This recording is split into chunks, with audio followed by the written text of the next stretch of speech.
Through the sound of the elevator, through music. One afternoon, an old track started playing in the office. We live in an era of change, from the distant 2000s.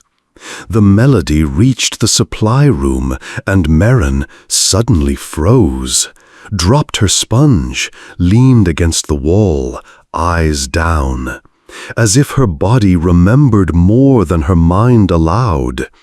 That song was tied to an important night, the one when everything in her life turned upside down. She never told anyone about it, not the security guard Zoe, not the doctor at the clinic, not even herself aloud. Only music knew, and that was why she feared it. One evening, close to 9, a delivery guy came in, a simple young man bringing bottled water. He stopped and watched her arranging chairs after a late meeting. "Did you used to work at a bank?" he suddenly asked. Merrin turned around. "Why do you ask?" "I don't know. You just look familiar. Or it's the way you do things, different somehow." She smiled, tiredly but gently. "Must be your imagination." He left, and she stood looking at the door through which he disappeared, remembering how she used to sit in interviews herself, looking at newcomers the way they now looked at her, as if through glass. Now she was on the other side of that glass, but glass can be shattered. She didn't know when or how, but she felt it more and more often. That old Merrin had not vanished. She was only asleep, waiting, not for revenge, for a chance. And perhaps it was closer than it seemed. Words in this office had their own nature. They were never spoken to your face. They were born in corners, behind backs, by the water cooler, in locked chats. Short, sharp, cutting, and always with a taste of poison. Merrin could feel them, not hear, feel. Like a chill in a room someone has just left, or like the weight of a stare on your back when you turn around and the person pretends to be looking elsewhere. Does she live in those clothes? Looks like that's the only life she's got. And they say, don't judge by appearances. Here, you don't need to. Everything's obvious. Christy, of course, was the leader. No one argued with her. She didn't just allow herself to mock, she orchestrated it. Like a conductor, a slight raise of her brow, and already someone nearby was whispering. A casual, ironic remark, and here's the Queen of Cleanliness on duty again. And the entire department chuckled quietly. But one day, Christy went further. She came in early, before anyone else, dropped a plastic cup with coffee dregs on the floor, and deliberately left it there. "Let's see if she picks it up or dares to ignore it," she said, sitting down at her laptop. A few minutes later, Merrin walked in. She saw the stain, silently took a napkin, bent down, picked it up, said nothing. Persistent, Christy smirked, like those people who, even under the rubble of their past, keep building with bricks. Only now it's not houses, but basements. Merrin didn't react, but her hand clenched a little tighter as she wrung out the rag. That evening, when everyone had gone, she stayed behind, as always, and turned on her music. First, the familiar jazz. It played in the background like an old friend who needed no words. But 5 minutes in, another melody came from the speakers, rare, not one from her playlist. It must have come on by accident from a folder marked Archive.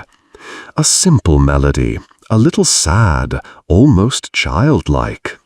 And in that very instant, a flash, a memory, a balcony covered with paper against the sun, warm milk in a small cup, and a voice.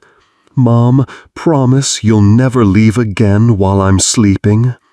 Marin quickly switched off the player, drew in a deep breath, sat on the edge of a desk. Her hands trembled. A tear gathered in the corner of her eye, but it didn't fall. It stayed there. When she got home to the tiny first-floor apartment with peeling balcony paint and yellowed curtains, she took a box from the shelf, opened it carefully.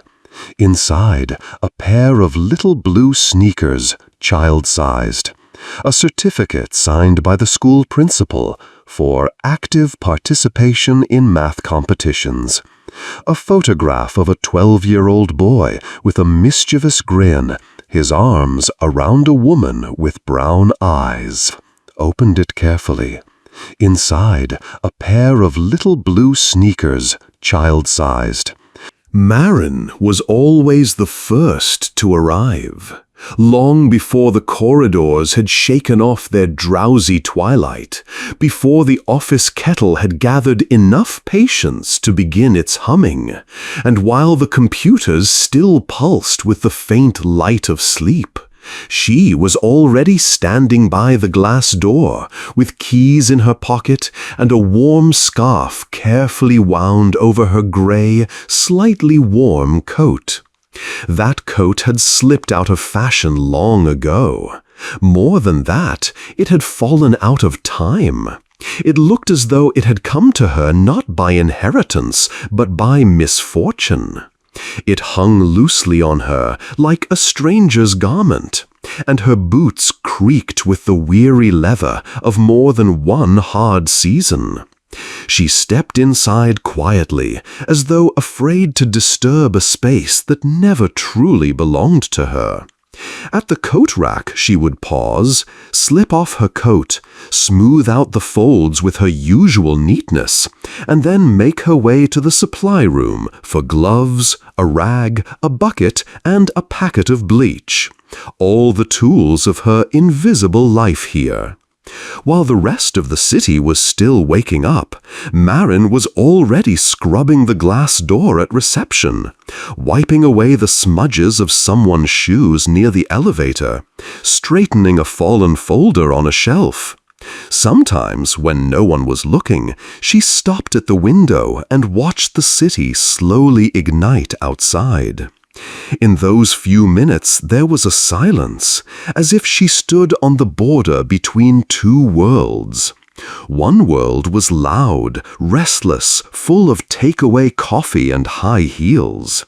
The other was hers, the one where it mattered that the trash was gone before the meeting started, that the bathroom smelled of clean air, that no one noticed someone had worked to make it so. But they noticed, just not in the way she deserved. The office was young, modern, all open space, gray couches, glass walls, and machines that dispense lavender lattes. Everyone lived in presentations, charts, group chats, meetings, KPI. Everyone was always rushing, and no one looked at Marin as if she were a person, more like a piece of the interior, like a mop with hands. And they made ironic comments. "Back again in your Parisian chic," said Christy loudly that Monday morning, striding into the office with a phone in one hand and a coffee in the other. Her voice was bright and confident, the kind of voice that belongs to someone who feels on top of the world. Christy was new, but already a favorite. Young, bold, forever full of ideas that will drive conversion. She had quickly earned the boss's attention, and she always treated those who couldn't boast the latest iPhone or a 3-language vocabulary with the same unfailing condescension. Seriously, she went on, without even slowing her pace. Who in 2025 wears boots like those? Is that a grandma in the rain vintage vibe or what? Laughter followed around her, some muffled, some false, some relieved, just so long as they want the next target. Marin didn't turn around. She simply wiped down the keyboard at an empty workstation, just as she always did, with the same care and attention. Her face was calm, almost expressionless. But if anyone had looked closer, they would have noticed weariness tucked into the corners of her lips, and in her eyes a faint, almost invisible shadow. She knew what they said, and who said it, and why, but she never replied. Maybe she just likes being invisible, Christy once tossed out at lunch. Just don't act surprised later when everyone treats you like furniture. No one argued, because Marin wasn't someone worth spoiling a good relationship with the boss's favorite. She was like the wallpaper in the conference room, gray, silent, old-fashioned. And yet, something about her was unsettling. Maybe it was the way she walked, straight, composed, as if she weren't carrying a bucket but a cup of tea in a boardroom. Maybe it was her gaze, not cloudy, not defeated, but steady, observant, as if she had seen these people before, just in different roles. There was a strange self-possession in her, the kind rarely found in someone who has already given up. As if she knew her place, but also theirs. Sometimes in the evening she stayed late. When everyone had gone home, Marin would sit on a chair by the window with an old, tattered book in her hands. No cover. Someone once happened to glance at the title, Managing Crisis Processes. No one thought much of it. One day in the restroom, her bag was left unlocked. Passing by, Christy couldn't resist and peeked inside. There was a wallet, a small first aid kit, and a neatly folded photograph. A young man in uniform, and her, 20 years younger, standing beside him. On the back it read, "You are the strongest person I know, Mom. Thank you for never giving up on me." Christy told no one, but she remembered. But Christy remembered it not out of respect, only to have another reason to laugh. She probably thinks she's some kind of heroine, carries her son's picture around like it's a medal on her chest. And still, Marin kept coming in first, leaving last, cleaning without being seen, living with dignity, and waiting. Not for someone, not for help, not for revenge. Perhaps for a moment when all of this would stop being a shadow play. A moment when she would have to step out of her silence. And that moment was already very near. They knew her as a cleaning lady, but she knew herself differently. Every evening when the office fell silent and the hum of Zoom calls dissolved into the twilight of darkened monitors, Marin would switch on her old music player, scratched and worn, with mechanical buttons and a faint crackle in the headphones. On its little screen, just one word, evening, and then music. The first track was always a jazz improvisation, delicate, almost fragile, like it had drifted in from another life. A life in which she didn't wear cleaning gloves, but a white suit, and didn't say, "Excuse me, I need to mop," but "I'll take responsibility for this project." It was hard to believe, but that woman was still alive somewhere inside her. With the straight posture, with the strength in her voice, with the certainty that could pull people into a team. Only now all of that lived inside. She would walk down the rows of empty desks as if walking through her own memories. Each chair reminded her of something. That one like the table in the analytics department where she worked back in the 90s, tracing graphs with a pencil on paper. And that one like the deputy director's office where she was first called invaluable. The glass conference room, she would suddenly stop there, looking into the window's reflection. And in that reflection, another image would rise. Herself, standing in a hall full of men in suits, speaking to an audience with a microphone in her hand. Her voice firm, her gaze straight. Applause at the end. All of that once was. Once. When she turned off the music, the office silence seemed louder than any symphony. One day, while cleaning the server room, she sat for a moment on a box of cables. Pain suddenly stabbed her lower back. Her disciplined body rarely betrayed her, but sometimes it reminded it of its age. In those moments, she closed her eyes and drifted somewhere else.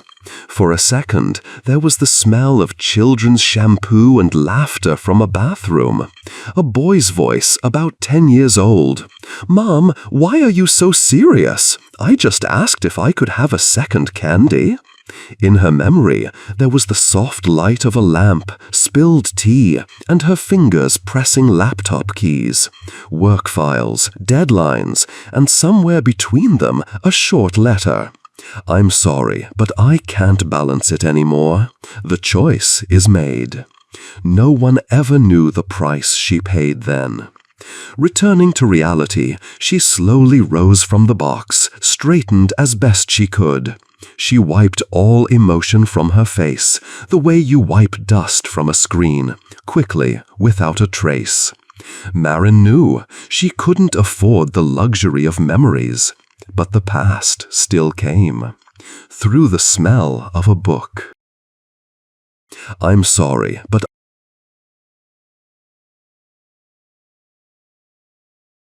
I can't balance it anymore. The choice is made." But your name will forever be in our memory. We will not forget. Never. With gratitude and with sorrow. The signature was just initials, no name, only a cipher and a crest. She remembered the day she received that letter, in an envelope without a return address. It came 8 months after his death, or his disappearance. No one had ever said for sure. And perhaps that was the worst part, living not with loss, but with uncertainty over whom you had lost. Marin ran her fingers along the edge of the metal, in silence. Her eyes were not in the past. They were somewhere deep inside, in that inner place where his voice still lived. "You're stronger than you think. But don't forget, strong people need to stop sometimes, just for a moment, just to be alive." She closed the box, slowly, as if it held not objects, but breath itself. Put it back on the shelf, behind the books, then turned to the window and stood in the dark for a long time, listening to the night. Street lights came on. Somewhere, children were laughing. Somewhere, perhaps, someone was just beginning the kind of life she had already lived to the end. And in the morning, she came in first again, and again in her old coat. But now, in her step, there was not just dignity, there was memory. And a stubborn, unbroken hope that perhaps there was still room in this world for truth, even if the world had long forgotten it. Every woman has a point where words end, even if she has never spoken them aloud. Marin had been holding it in for years, silent when humiliated, smiling when ignored, looking away when contempt was thrown at her. But that day, things were different. It began as usual. Marin arrived first, wiped down desks, gathered scattered papers, straightened a crumpled presentation on the shared screen, made coffee for the administrator, though no one had asked, because she knew. In this office, no one notices the little things until they disappear. By lunchtime, the atmosphere had grown tight. The manager had given Christy a reprimand for a failed report, and instead of owning up, she looked for her favorite target, Marin. When Marin came into the conference room to clear away dishes after the meeting, Christy said loudly so the whole room could hear, "Oh, the Queen of Cleanliness, come to check if we left crumbs?" Then she smirked. "Just wipe more thoroughly, will you? You work so hard on staying invisible, but sometimes you still leave a trace." Marin said nothing. She simply gathered the cups, folded the napkins, and turned to leave. But Christy wasn't done. "You know, sometimes I wonder, what kind of life do you have to live to end up like this, between a trash can and a mop?" And at that moment, something inside Marin trembled. She didn't turn around, didn't shout, didn't drop the cups, but the hand holding the tray shook ever so slightly. And out in the hallway, around the corner where no one could see, only an old coat rack and a silent security camera, she stopped, leaned against the wall, and for the first time in many, many years, she cried. Not loudly, not with sobs, just quietly, as if all the pain stored up over decades was finally slipping out. Every tear was for something, for her husband who was never found, for her son who hadn't called on her birthday, for herself, the one she had left behind in the past. She had been holding on for so long, too long. But even the strongest vessel cracks if you drip enough hurt into it day after day. She wiped her face, went to the mirror in the ladies' room, looked at herself, and suddenly said, barely moving her lips, "Enough. That's enough." It wasn't a call for revenge. It was an internal decision to allow no more, to stop waiting, to stop swallowing everything, to be herself. As she stepped out of the restroom, she saw Evan, the quiet analyst. He stopped, seemingly by chance, but his gaze was attentive. "Are you all right, Marin?" For the first time, he called her by her full name, not out of formality, out of respect. Marin gave a slight nod. "Thank you, Evan. It's going to be all right." But not right away. He understood that there was nothing more to say. He simply left, but turned at the doorway. His face was serious. He no longer saw her as a cleaning lady, not as the gray figure in the background, but as someone who carried an entire world inside and had, at last, allowed a glimpse of it. That evening, she didn't listen to music. She didn't turn on her player, didn't pick up a rag. She simply sat in the break room at an empty table and looked out the window. Out there, the city lights, the cars, the rush. Inside, silence. Not the kind that rings, but the kind that breathes like the air before a storm. Her thoughts slid like raindrops down glass, without beginning or end. Only one name kept surfacing again and again in her mind.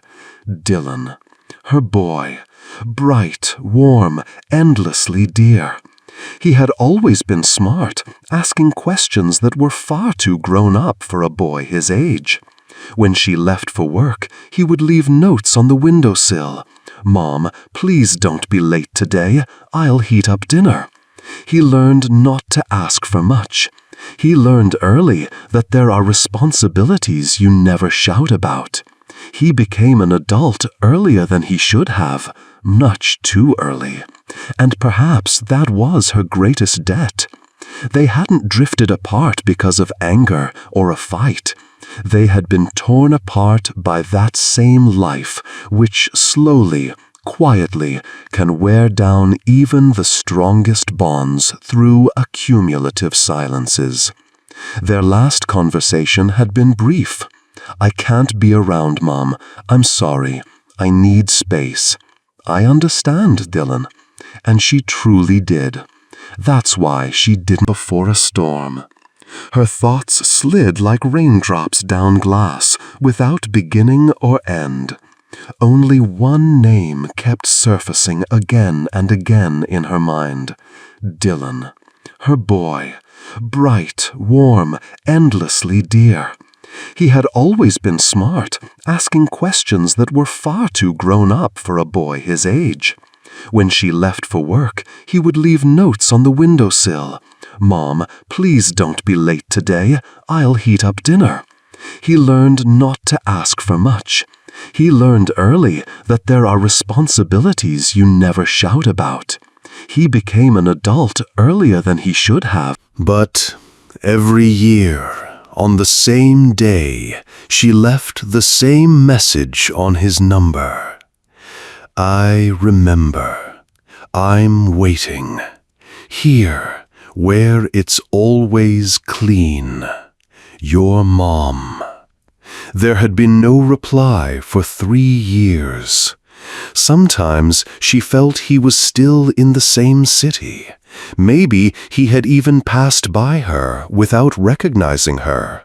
Or maybe he had recognized her and didn't dare.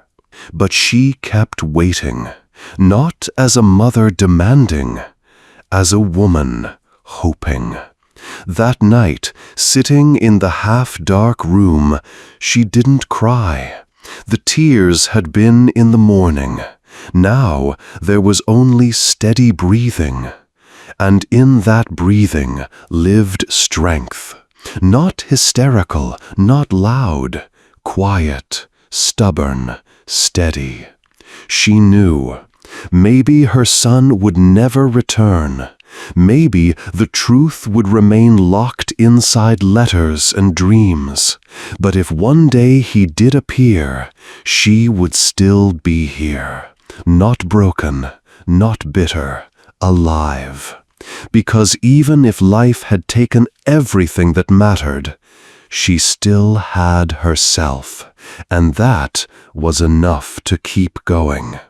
There are things that are hard to explain.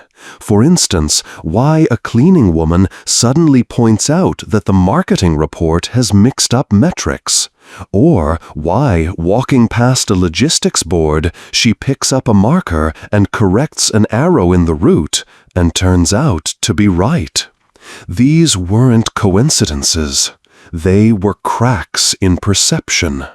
That Tuesday, the office was preparing an internal presentation for the Moscow headquarters. A big deal, a potential partner. Everyone was on edge. On the board in the conference room, diagrams in bright colors, columns, headings, growth point, production cycle, deviation percentage. But one slide refused to add up, the financial model. 3 employees had been fighting with it all evening. Something wasn't balancing. The numbers jumped. The table fell apart. "There's an error in the calculations," said Artem, the department head, irritated. "But I can't figure out where. Either the formula or the data source is wrong." Marin happened to be walking past, a folder of clean towels in her hands. She paused for a moment, hearing the words, and without looking directly, said quietly, "Your margin coefficient is being calculated on the old data set. Check cell E28. The formula links to January. It should link to March." Silence. Artem turned. "Excuse me, what?" Marin calmly placed the folder on a shelf. Your formula stayed from the previous version. You only changed the numbers, but you forgot to update the reference. That happens a lot when you copy templates. He opened the file, fell silent for a second, then another. "She's right," he finally said. "It really is an old reference. How do you know that?" Marin smiled slightly. "Excel formulas, like people, need attention. Treat them carelessly, and they get back at you." She left without waiting for a reaction. And the reaction came. A strange, charged silence. "Who is she, really?" asked one of the employees. "I know she's just the cleaning lady, but she literally just saved our presentation." Artem stared at the screen, then got up and went out into the hall. Later, he found Marin in the staff room. "Tell me, did you used to work in finance?" "I used to work in many places," she answered without raising her eyes. "More specifically, why? So you can start talking to me differently?" He lowered his head. "I'm sorry, I shouldn't have asked that way." Marin looked at him for the first time directly. "You don't need my biography, Artem. You only need to understand that every system, a company, an office, a team, doesn't hold together just because of the people you can see. Sometimes it's held up by those no one notices." He nodded, slowly, and left without another word. That day, something quiet began to shift in the office. Someone was the first to approach her. "Marin, do you know where the old Orion project notes are stored? There were legal comments in there. Without them, we can't move forward." "In the archive, green-labeled folder. It got misplaced among the HR reports. I saw it last month while looking for sanitary certificates." "How do you know?"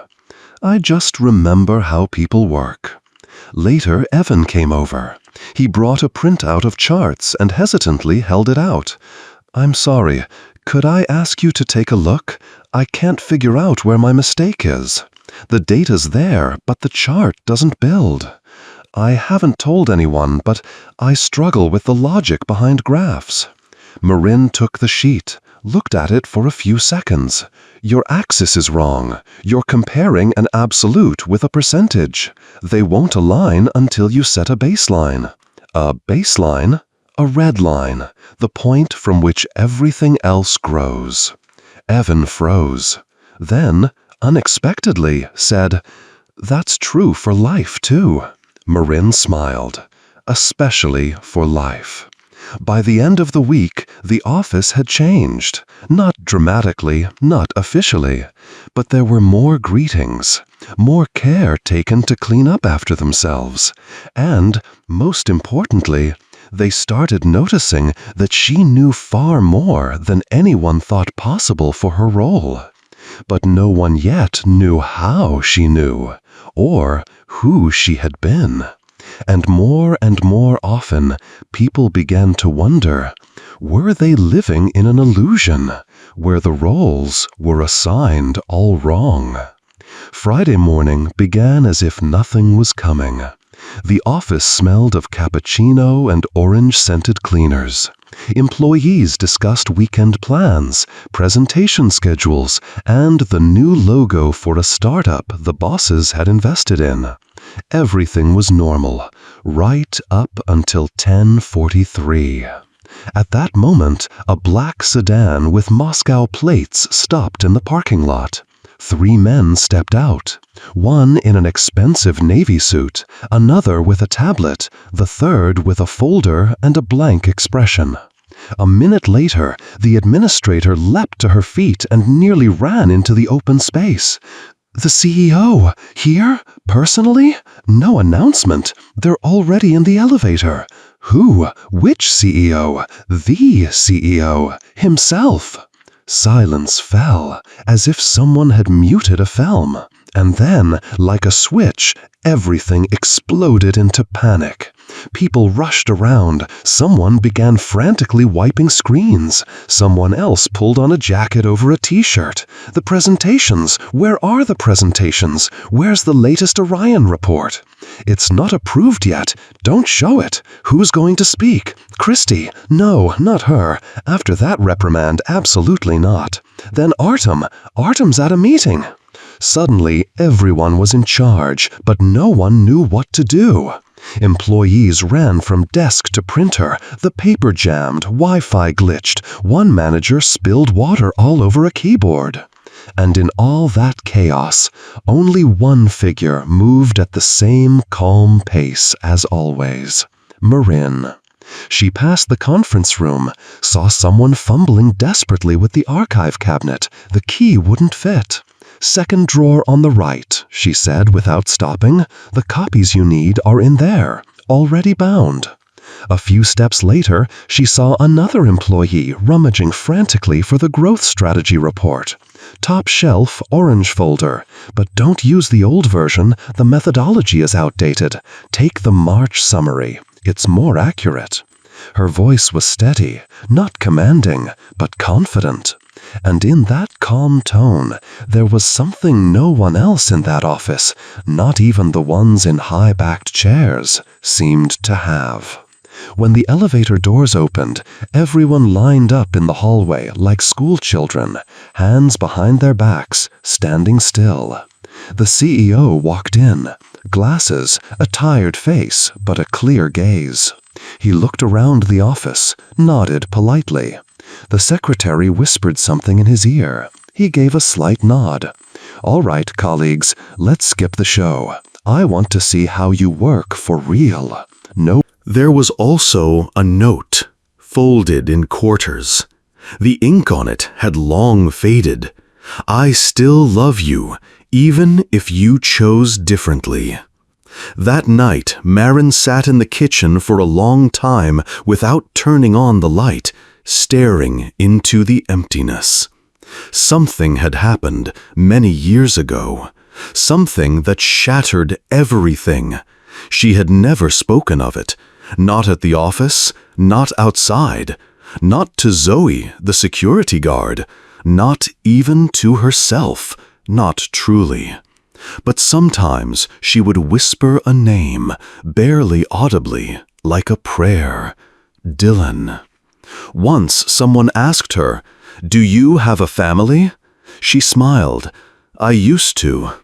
And now? Now I have silence. It doesn't argue. It doesn't reproach. It doesn't leave. After that, no one ever asked again. The whispers in the office continued, but now there was something else in them, a strange tension. People seemed to sense there was something in this woman they could not comprehend. Like an old portrait you cannot look away from and can't explain why it unsettles you. Marin kept silent, kept cleaning, kept wearing her old coat. But now there was an echo in her silence, something larger, something that one day might speak. Every person has a breaking point, a threshold where they finally snap, shatter, or scream. But with Marin, it seemed that threshold had either been buried in the past or erased beyond recognition. She didn't respond. She didn't cry in public. She didn't argue. She didn't explain herself. Even when faced with blatant cruelty, it was as if all of it just slid off her without leaving a trace, and that, more than anything, infuriated many. When a person is silent, you can lay blame on them.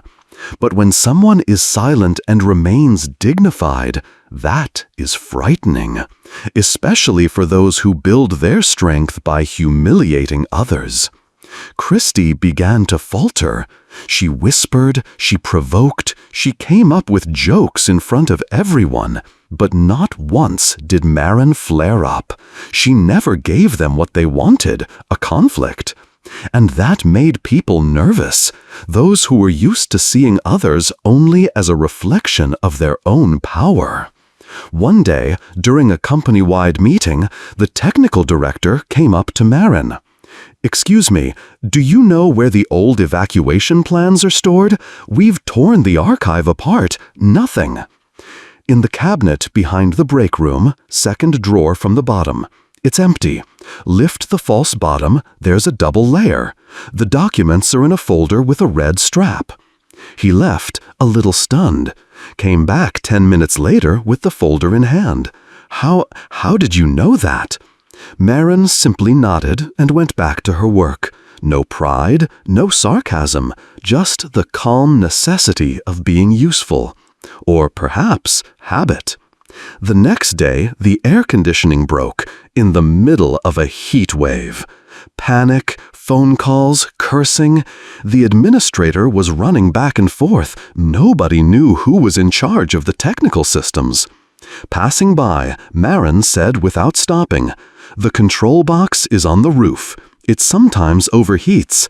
There's a switch on the left under the relay. Just be careful. Last year it blew a fuse." Half an hour later, the air conditioning was back. "We don't have a cleaning lady," one of the employees joked. "We've got Chip and Dale rolled into one." Some laughed, others thought. And that evening, when the office was empty, Marin sat down at a table in the conference room and took from her bag an old, worn notebook. She opened it. Inside was thick paper, tables, hand-drawn diagrams, charts, formulas, explanations. In places, there were even notes in English.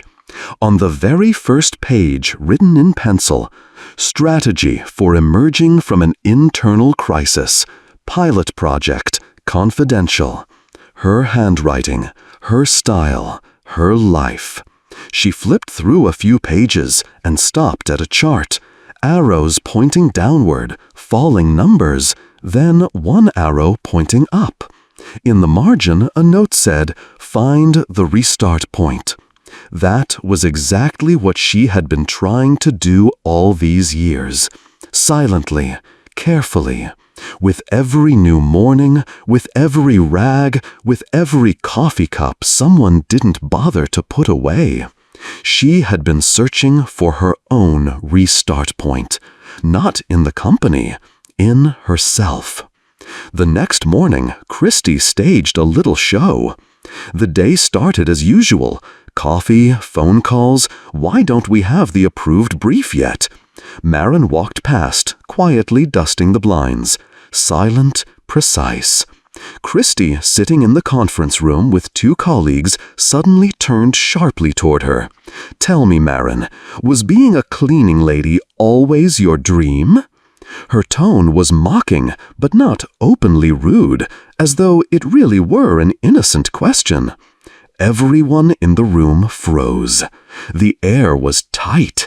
It wasn't just provocation, it was a performance. Marin stopped, straightened, and looked directly at her. Not with defiance, with that same look that makes people uncomfortable because there is no anger in it, only knowing. "And you, Christy, was it always your dream to hide your insecurity behind sarcasm?" Silence fell. Heavy, suffocating silence. Then a faint rustle. Someone dropped a pen. Someone coughed. Christy stared at a loss. For the first time, there was no superiority in her face, only confusion. She seemed to have forgotten why she even asked the question. I didn't mean," she stammered, trying to find her tone, but it was gone. Marin went on, quieter now, but loud enough for the whole office to hear. "You know, there are moments in life when it's better to be the one who picks up the trash than the one who leaves it behind. Even if that trash isn't on the floor, but in words." No one laughed. No one supported Christy. For the first time, not out of fear, out of respect, for her, for Marin. After that, The office was strangely silent for the rest of the day. Even the keyboard seemed to type more softly. People felt as though beneath their feet was not laminate, but ice, thin ice, and someone had already made the first crack. One evening, close to 9, she lingered at the reception desk. She was just about to leave when she heard Zoe's voice. "Marin, you haven't always done this, have you?" "Why do you ask?" "Because when you look at them, it's not from below. It's like you already know how they think." Marin smiled. "I've just seen what it's like when a person falls apart from the inside, and what it's like to build a new one from what's left, without titles, without ambition, only from what survived." And what survived? Marin thought for a moment. Hands, memory, and conscience. They were silent. Zoe wanted to ask more, maybe about her son, about the boy in the photograph that once fell from Marin's bag, or about her husband, the one no one ever heard of. But she didn't, because Marin wasn't the kind of person who speaks when asked. She was the kind who speaks only when it truly matters. That same evening, at home, Marin opened a narrow wooden box from the back of her closet. The edges were darkened with age, and the lid was faintly carved. She always kept this box deep in the shadows, far from the light. But once a month, sometimes more often, she opened it. Inside lay a piece of cloth, which she handled with a tenderness bordering on reverence. She unfolded it slowly, as though unwrapping a wound that had long closed, but still hurt at every touch. The first thing revealed was a medal, small but heavy, matte metal bearing a coat of arms, and a faint inscription along the edge, worn down by time, "For Civil Courage." That medal had belonged to him, the man with whom she had once looked at the same things from opposite sides. They still remember you in the ministry, with respect, even after all these years. People remember those whose conscience didn't swap out a name in a report, she said briefly. But that doesn't bring back Ilya or Dylan. It's just a polite story. He stood silently, then said only one thing. "I knew you were strong. I just didn't know how strong." Marin straightened. "I wasn't given a choice." And she was the one who walked out of the kitchen first. And just outside, in the hallway around the corner, stood Evan. He hadn't been spying, he'd just come for coffee. But he had heard everything. Not all of it he understood, but enough to never look at Marin the same way again. Monday began differently. At 9 in the morning, a link appeared in the company chat, a new article in a business journal. The headline: "Sometimes the key people don't work in suits, but in the shadows. A story you'll soon come to know." And in the text, a paragraph everyone read 2 or 3 times over. At one of our regional sites, we unexpectedly came across a woman who once led major projects in state administration. A woman with rare expertise and a hard fate. If you only knew who cleans up behind you in the hallway, you might feel ashamed. Signed, Sergei Rumyantsev. The office went silent. Morning meetings stopped. Coffee went cold.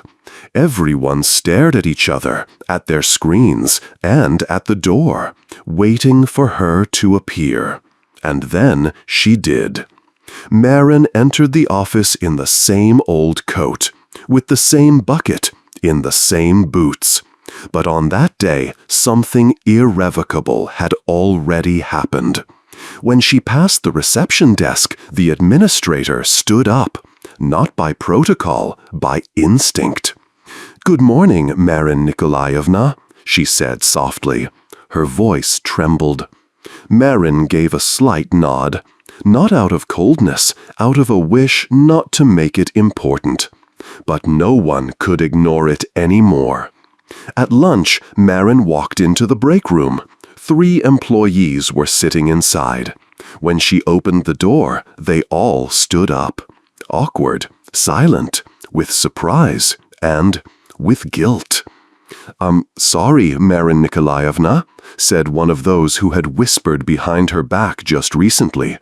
"I didn't know. None of us knew." She smiled. "And if you had, what would that have changed?" "Well, we would have," he faltered. "We would have acted differently." "Maybe it was better you didn't know," she said softly.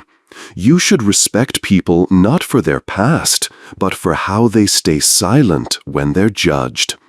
By midday, a camera crew from a business magazine arrived at the office. They came to film a feature about people who reinvent their careers. The plan included interviews with the leadership, shots of the office life, and one request for the finale. Could we talk to Marin Orlova? The journalists expected someone dramatic. Instead, they found a modest woman who refused to be filmed. She said only one thing: "I'm no hero. I just didn't want to turn into what I once fought against." And she left. They wrote the piece anyway, but the main figure remained faceless, without a quote, only with respect in the lines. And in the evening, something happened that no one expected. Christy, that very same Christy. She came to the office later than everyone else. And when she saw Marin by the front desk, she didn't just pass by. She walked up, stopped, stood there for a long moment, lips pressed together, eyes lowered. "I didn't know," she said quietly. "And even if I had, it wouldn't have given me the right. Forgive me. She tried to force a smile. It didn't come out. Marin looked at her calmly. "We all make mistakes. The problem isn't in making them. The problem is when a person refuses to change." Christy froze, and then nodded. It wasn't a full admission of guilt. It was the first step toward growing up. Half an hour later, Marin was called into the director's office. Sergei Rumyantsev was waiting, alone. He stood as she walked in, a gesture that meant more than 1,000 words. "I know you don't want to come back," he said, "but I have to say this." Marin sat down across from him, silent. "We have a position, head of internal process development. Technically, it's an administrative role. In practice, it's leadership. The very structure you've been holding afloat for years, only unofficially." She said nothing. He went on. "No one will ask you for reports about the past. We won't use your name for PR. Only the work. Only you and your chance to rebuild the system. In your own way." Pause. "Conditions, any you choose. Name them." Marin looked out the window for a long time. Evening light slid over the glass. "I'm not sure I'm ready to work with people who, not so long ago, wouldn't even say good morning." "Then you'll change that. You, yourself. By example." She looked back at him. "And if I refuse? Then I'll still know there was someone on our staff before whom I'll always feel a little ashamed, and very much at peace. Because knowing you were here, I slept better." Marin rose, turned to the door. Then, without looking back, she said quietly, "I'll think about it." Evening settled over the city slowly, like a blanket that tiredness wraps around you without asking. Marin walked home on foot. Buses rushed by, faces reflected in shop windows. She didn't look around, only forward, not with her eyes, but with her memory. In her head, silence, not hollow, deep, the kind of silence where thoughts appear that you've been afraid of. They don't reach you while you move, while you talk, while you live among others, but stop for a moment and they come out of the dark. She passed through the courtyard where her son had once played. On a bench sat a woman with a child. The child laughed. The woman wasn't looking at her phone. She was just watching him. Marin paused for a moment, then hurried on. At home, in an old wooden box, under folded letters and faded documents, lay a photograph. In it, 3 of them, her, Ilya, and Dylan.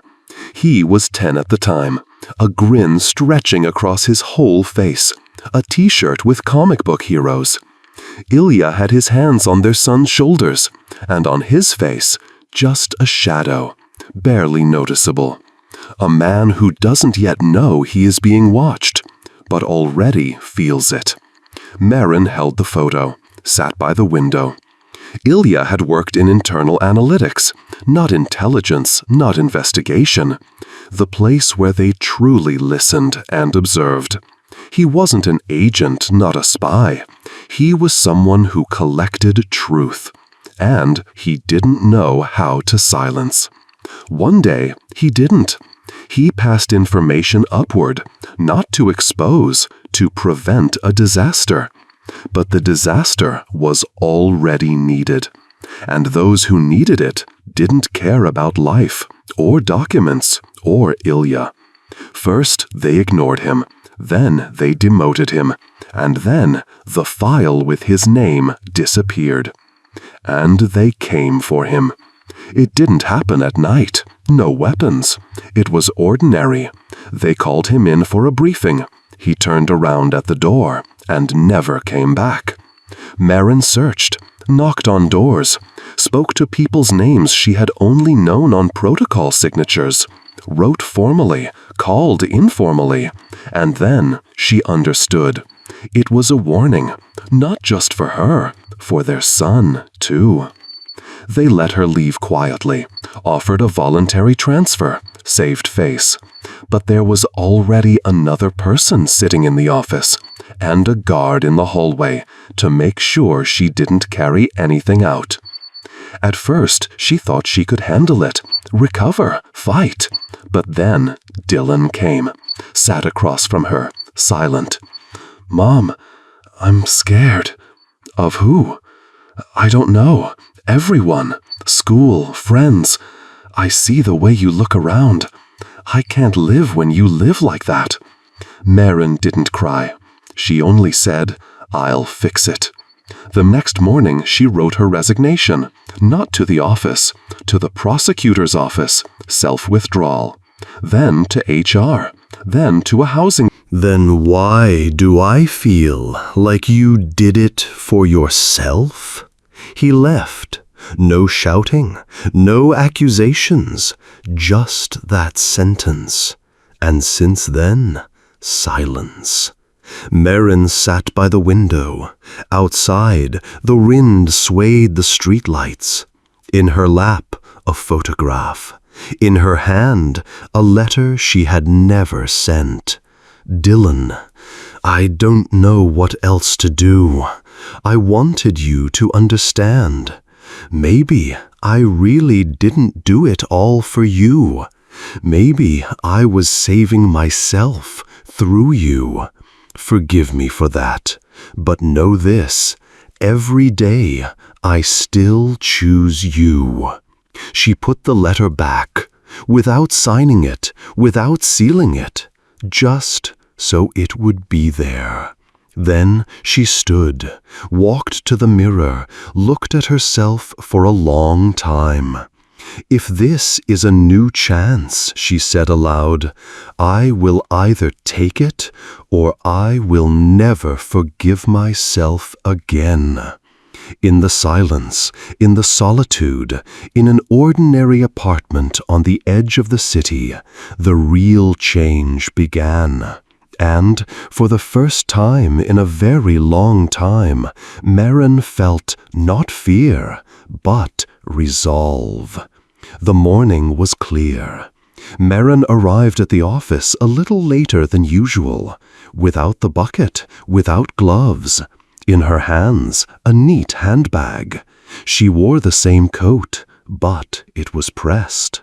Her shoulders straight, her step light, assured.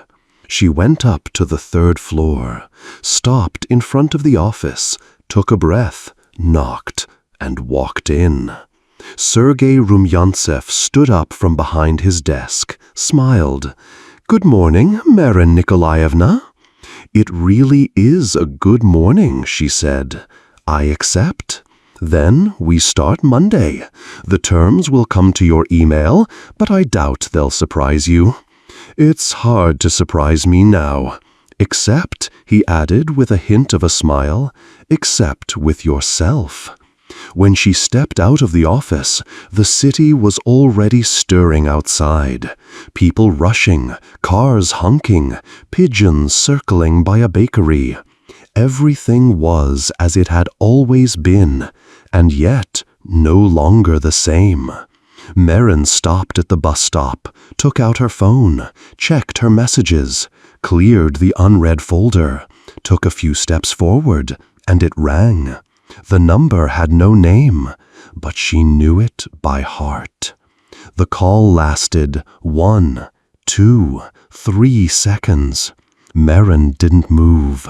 Then, slowly, pressed the green button. "Hello?" Her voice trembled ever so slightly. On the other end, there was silence. Then breathing, and a voice so painfully familiar. "Mom." She closed her eyes, gripped the phone tightly, and answered, not aloud, but inside herself. "Thank you for calling." Sometimes, to hear each other, you have to travel a very long road. Sometimes, all it takes is one word. And though this was not yet forgiveness, not an embrace, not dinner at the same table, it was already a future in which one could live again and be oneself. Lead on. And she led. Not led a group, she led the situation. Calmly, clearly, with dignity. They went through the departments. She showed where the documents everyone could never find were stored. Explained why the Orion reports conflicted with procurement. Pointed out where employees were wasting time by overloading internal processes. And then, without a hint of arrogance, suggested how to redistribute the workload between teams. Everyone followed her. The CEO listened carefully, didn't interrupt, didn't rush. And when the walkthrough ended, he paused at the door. "Your name is Maren, correct?" "Yes." "We haven't met before?" "Perhaps." "Where did you work before this?" She looked him directly in the eye. Somewhere, people listen until it's too late. He nodded, "Thank you," and left without another word. The whole office froze. No one understood what had just happened, but one thing was clear. Something had shifted. Like a fault line deep underground, not yet an earthquake, but the certainty of one coming. And Maren, as always, picked up her bucket, went into the restroom, and started mopping the floor. Without haste, without triumph, without a word. Because she didn't need attention. She needed order. Not just on the floor, in people's heads. And, for the first time in a long time, it seemed to be happening.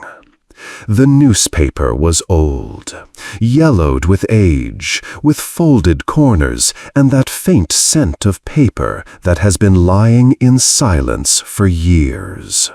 Marin kept it between folders in a cabinet by the wall, behind a cardboard box full of outdated forms.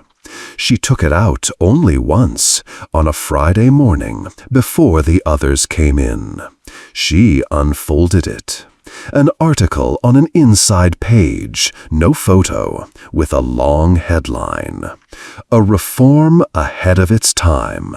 Why one project was frozen too early. She traced the text with her finger. Abstract phrases, familiar wording. A new system of responsibility distribution in regional administration. Unusually high results in the early stage, which were ignored. One of the authors, M.N. Orlova, left public service for personal reasons. M.N. Orlova, a name no one in this office knew. The same name that had once been printed beneath analytical reports, read aloud at meetings, signed in international correspondence. Now that name lay on an old newspaper page, and in the past. Marin folded the sheet back, slowly, precisely, as if she were folding time itself. She slipped it back into the folder, but in her eyes there lingered a strange shadow. Not pain, not bitterness, but something like readiness. As though she knew this was meant to happen now, and not a day earlier. The CEO arrived in the afternoon, not for inspection, just internal matters, they said. But no one believed that. He came in calmly, without an escort, walked down the hallway, greeted a few employees, paused at the reception desk, then headed toward the technical department, and suddenly stopped at the kitchen, where she was. Marin. He looked at her, no longer like a stranger. There was recognition in his gaze. Not sharp, not dramatic, more like cautious, wary, as though he still didn't quite believe it was truly her. Marin Nikolaevna. She lifted her eyes, and for the first time did not pretend she hadn't understood. "Hello, Sergei Arkadyevich." It was so quiet that even the coffee machine humming in the corner seemed to hold its breath. He took a step closer. "I thought this was impossible. When you disappeared, we couldn't find you. I knew you hadn't left the country. But like this..." Marin looked away. Sometimes disappearing is the only way to remain. "But why? After everything you did, after..." He didn't finish. She carefully wiped a cup with a towel and put it back in place. "I had no choice, not after what happened with Ilya." The name hung in the air. Sergei fell silent, slowly sat on the edge of the table, as if surrendering to memory. "Your husband was a rare man, honest, the kind that a system usually grinds down, and somehow he managed to stand inside it without becoming it." Marin nodded. "Until a certain moment. After his death, you vanished immediately. Back then, no one knew what to say. We heard the case was closed, that nothing could be proven. But I remember how you fought to the very end." "I fought," she answered. "And then I realized it wasn't a fight. It was an execution. Slow, careful, through those around me, through my child, through Silence. He looked at her with quiet horror. You left because of your son? She didn't answer right away. Only then, softly.